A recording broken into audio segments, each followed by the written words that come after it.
They told you this land is called Africa. But that's not the full truth, because Africa wasn't always its name.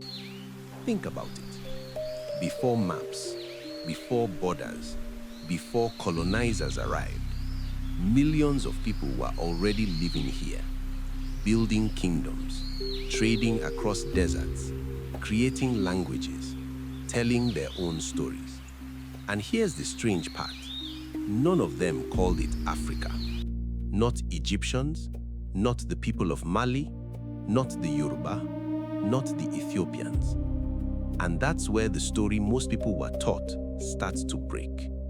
So, where did the name come from? To understand that, we have to leave Africa for a moment and go to Rome. Over 2,000 years ago, the Romans fought a powerful city called Carthage. They won, and after that victory, they took control of the land, a small part of North Africa, what is today Tunisia, and they gave it a name, Africa. But here's what most people don't realize. That name did not mean the whole continent, not even close. It was just a label for one small region. So how did that small name become the name of everything? And if you enjoy stories like this, hit like and subscribe, because the next stories coming up might change how you see African history completely. The Romans didn't invent the word from nothing. They most likely took it from the people who already lived there, a group called the Afri. So Africa simply meant the land of the Afri. That's it.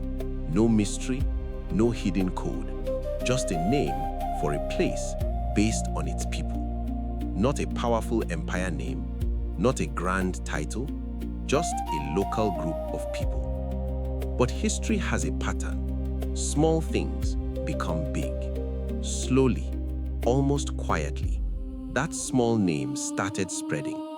Roman maps spread, scholars copied them, explorers used them, and slowly, that one small name started to grow, from a region to a coastline to an entire continent. Now here is where things get interesting. You might have heard something else, a different story, that the real name was Al-Kebulan. You've probably seen it online. It sounds powerful, ancient, deep, original. But here's the truth. There is no strong evidence that the whole continent was ever called that. No major maps, no clear historical records, no proof of widespread use. That doesn't make it meaningless, but it does mean we have to be honest about the history. So if Africa came from outsiders, why does that matter to people? Because names are not just words. Names carry identity, power, control. And history shows this again and again and again. All over the world, powerful groups have named places, and those names stayed even when the people didn't choose them. But here's where it gets interesting. Africa wasn't created during colonization. It existed long before. Colonization didn't invent the name, but colonization made sure the name never changed. It spread it everywhere, made it global, locked it into maps, into schools, into how the world sees this land. So now we are left with something deeper.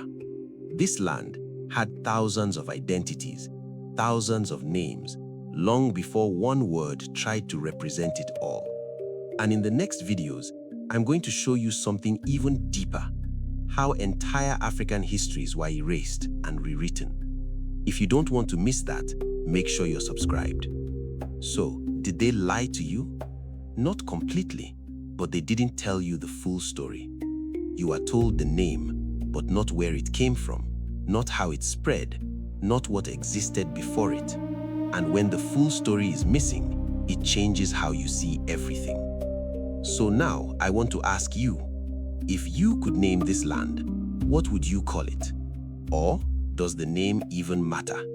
Drop your answer in the comments and subscribe for more stories they never taught you.